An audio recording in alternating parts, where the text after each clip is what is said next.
play. Well, can she finish with a 3-in-a-row turkey? Yes, in there like swimwear.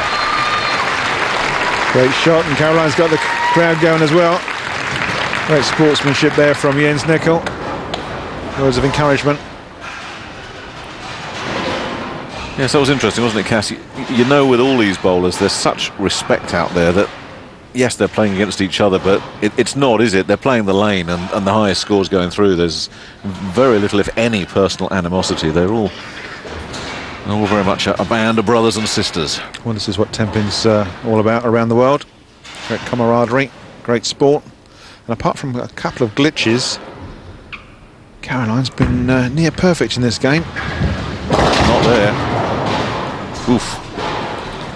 3-6-10 left off of a ball that was crossing the head pin. She's going to clear 200 unless my maths have gone completely haywire. Yeah, she's through the 200 barrier already, but 2 open frames has cost her dearly. And there might be another one here, because this is one that gets missed. Oh well, have we got an unofficial scorer in the house as well? It's not me. Oh no, it's definitely not me.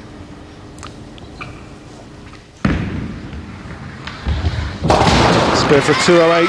It's not a bad game.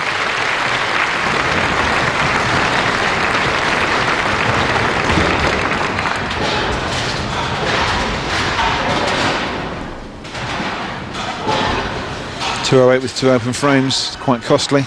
Yeah, what we're seeing throughout the tournament is that anybody that's around the 200 mark is not putting in enough to win. You've got to be hitting a 230, 240 to give yourself a really good chance.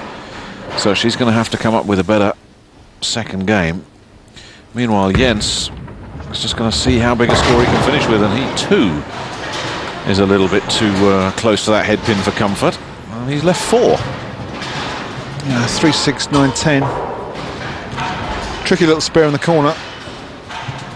It's a low count after a double as well. Well, if he doesn't spare, he will definitely trail. And whatever happens, he's not going to have a very big lead. I think if he makes 3 of these, he's going to tie on 208. That's how close it is. So this, to have some kind of lead going into the second game, needs all 4 for that to happen, and he's done it. Yeah, good spare. It's covered that 9 pin on the back row. That was the one, the difficult one.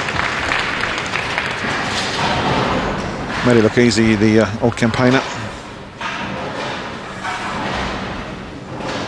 Earns himself a bonus ball. And a strike will make 220. Yeah, and a lead of just 12.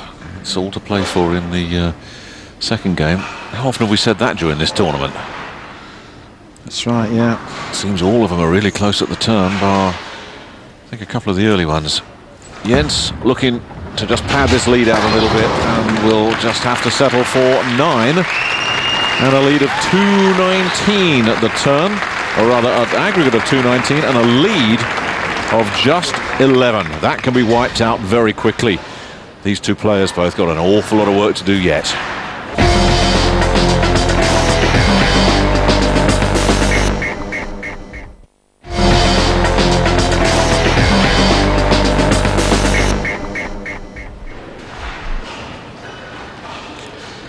So the difference, 19 at the halfway point of this 2-game sprint, or rather 11, 219 from Jens Nickel, 208 from Caroline Lagrange, and awaiting the winner of this one, the winner of the next match due up on the show lane, Tim Mack and Phil Scammell.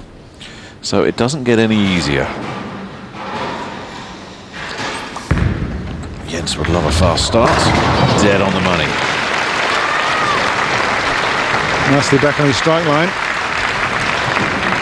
Really enjoying himself in this game so far.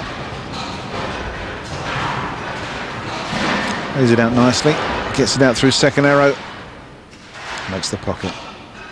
All satisfied with that. Now, Caroline Lagrange with some work to do.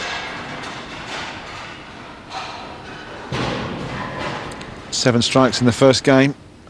Unfortunately, 2 huge open frames. Didn't do her any good. Still within touching distance, although that stubborn 10-pin doesn't help the cause. A nice little shot coming up behind the head pin. 6-pin just jumped around it.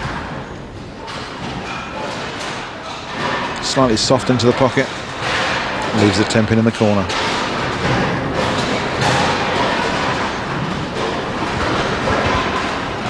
Here comes the gimmick spare ball. She'll straighten this one out from the left-hand side of the lane. Straight across. That's the way to take them. Big spare from the Canadian.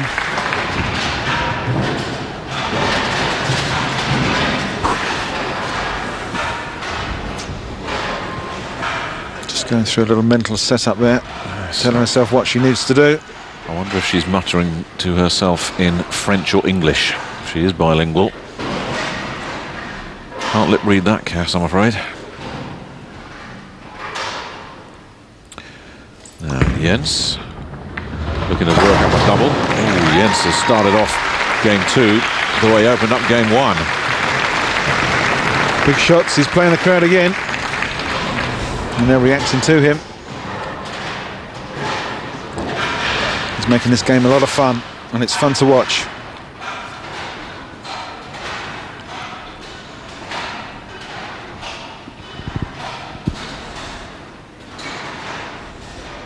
Can't do better than that. 2 frames, 2 strikes. And the pressure building now on Caroline Lagrange. Oh dear. A most unconvincing strike. But it goes into the scoreboard as an X, and that's all that counts. Yeah, that was the wall shot. Light in the pocket, left the 5 and the 7. Couple of messages, take them away. Counts as 10. Got a lot of recoil for one so slight, hasn't she? There's a lot of backswing, and that recoil, he just kicks that right arm skyward at the release point. Well, that's what puts the rotation on the ball, and as I say, for someone of slight build, she does get a lot of rotation on that ball, but not quite as much as this man, who takes Turkey very early on in this game. 3 in a row. And he's looking pretty lined up. Huge high backswing, a lot of power, steady on one leg, and the head is steady as well. Nice bit of body language. Yes, this man's the definition of pumped up, isn't he? Well, he's whoever he plays on his next match, if he happens to win, better look out. No, Caroline didn't need that. That's the result that ball deserved, sadly. Well, it didn't break any pins up at all, did it? Again, it's the big 5. The 4, 6, 7, 9, 10. Just turned up high. A little bit too early for her. Again, likely to be an open frame. And the smile has gone from Caroline's face. Oh my word, gave it a real go, didn't she? Gave it a good try, that's the way to pick it up. Unfortunately, just couldn't bounce out that 7-pin to take the 4-pin away. It was a good effort. This is the tough part about this format, isn't it, Cass? It's something we've talked about before. If you are struggling just to work out the lane, you've had it, because the whole match is over before you can get into any kind of rhythm so often. Well, so Caroline's had the strikes in the first game, so I don't know if she's struggling to work the lane out. Maybe she was just a bit soft on speed on that one. Jens is not going to be too thrilled at leaving the 10, but it's, I'm sure, enough for him. He's in cruise control at the moment. He is. He's enjoying his game. He's hitting the pocket regularly. And carrying all 10. That 6-pin just lays in the gutter.